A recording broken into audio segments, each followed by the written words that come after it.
এখনকার আলোচনায় আমরা power point, switch board positioning এবং পাওয়ার কন্ডুইট লেআউট নিয়ে আলোচনা করব। পাওয়ার পয়েন্ট বা পাওয়ার প্রভিশন প্রোভাইড করার ক্ষেত্রে যেগুলোকে আমরা P1, P2, P3, P4 দিয়ে বোঝাচ্ছি, বিশেষ করে 3 পিন পাওয়ারগুলো, এগুলোর ক্ষেত্রে আমাদের খেয়াল রাখতে হবে যেন কোনো একটা রুমের বা কোনো একটা স্পেসের সবগুলো জোন থেকে পাওয়ার রিচ করা যায়, সেইভাবে মিনিমাম সংখ্যক পাওয়ার পয়েন্ট আমাদের দিতে হবে।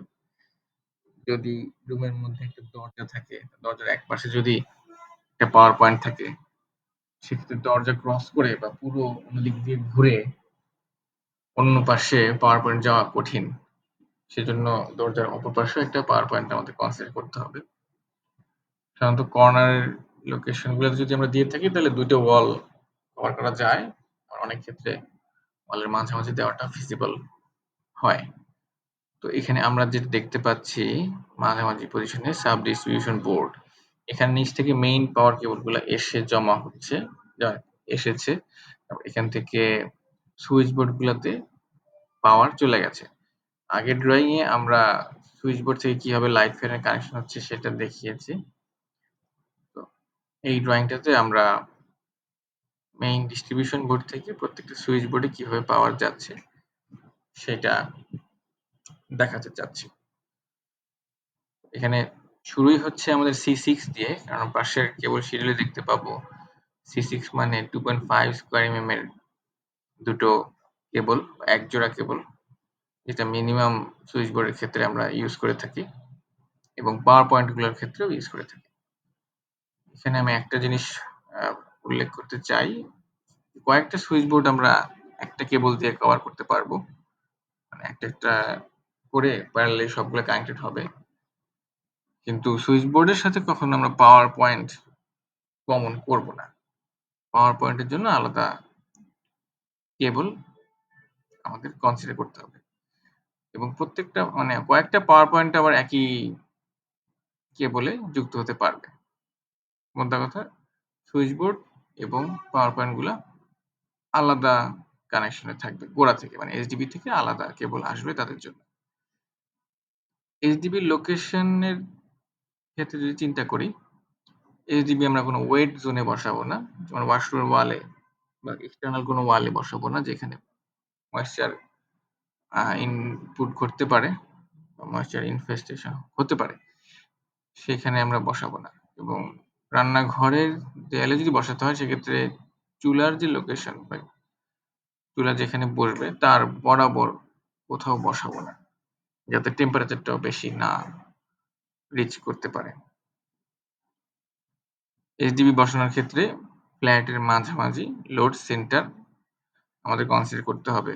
আমি যদি একদম কর্নারে এইচডিবি দিয়ে দিই তাহলে অনেক দূর পর্যন্ত পাওয়ার কেবলগুলোকে আমাদের টেনে আনতে হবে। আমরা চেষ্টা করব মাঝামাঝি বা যেখানে আমার হেভি লোডগুলো বেশি সেই দিকে আমাদের কাছাকাছি কোনো একটা ফিজিবল লোকেশনে এইচডিবিটা বসানোর। ৫ ইঞ্চি হলেও এইচডিবি অ্যাকোমোডেট করা যায়। যদি ১০ ইঞ্চি পাওয়া যায় সেক্ষেত্রে প্রেফারেবল। এখানে Q4, Q3, Q1 এগুলো আমরা বোঝাচ্ছি একটু আরো হেভিয়ার লোড। নরমাল পাওয়ার পয়েন্টটা P1, P2, P3 এগুলো হচ্ছে স্কার্টিং লেভেলে, মানে ফ্লোর থেকে ১ ফিট উপরে এরকম লেভেলে থাকবে।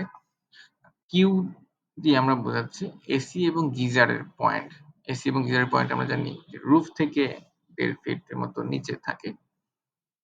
আর গিজারের পয়েন্ট তো নরমালি আমরা ক্যাটরের ভেতরে বা ওয়াশরুমের ফল স্ল্যাবের উপরে কোনো একটা লোকেশনে দিয়ে থাকি, ক্যাটরের কাছাকাছি কোথাও।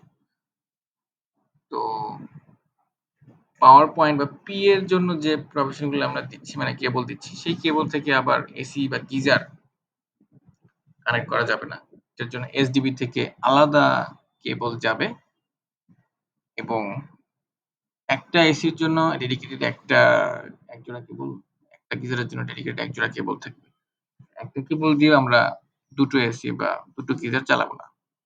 যেটা নরমাল পাওয়ার পয়েন্টের ক্ষেত্রে আমরা করতে পারি, নরমাল সুইচ বোর্ডের ক্ষেত্রে করতে পারি, একাধিক সুইচ বোর্ড, একাধিক পাওয়ার পয়েন্ট একসাথে করতে পারি।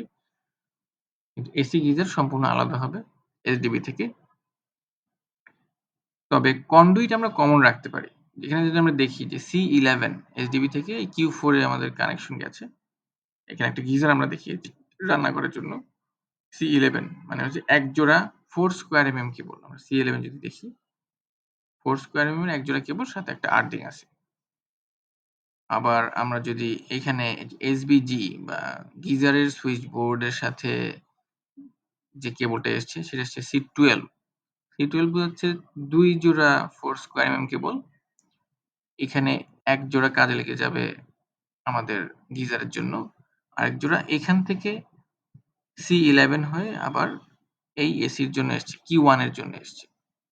Q2 কে কভার করে Q1 এর জন্য এসছে ওই লাইট ফ্যানের মতো। কিন্তু কেবল কিন্তু ভিন্ন। কন্ডুইট আমরা একই কন্ডুইট দিয়ে ২ জোড়া কেবল আনলাম। কিন্তু প্রত্যেকটা কিউ এর জন্য আমরা dedicated pair of cables assign করব। সাথে আর্থিং ও আলাদা অ্যাসাইন করব। পাওয়ার কন্ডুইট এর ক্ষেত্রে এটুকুই ছিল আমাদের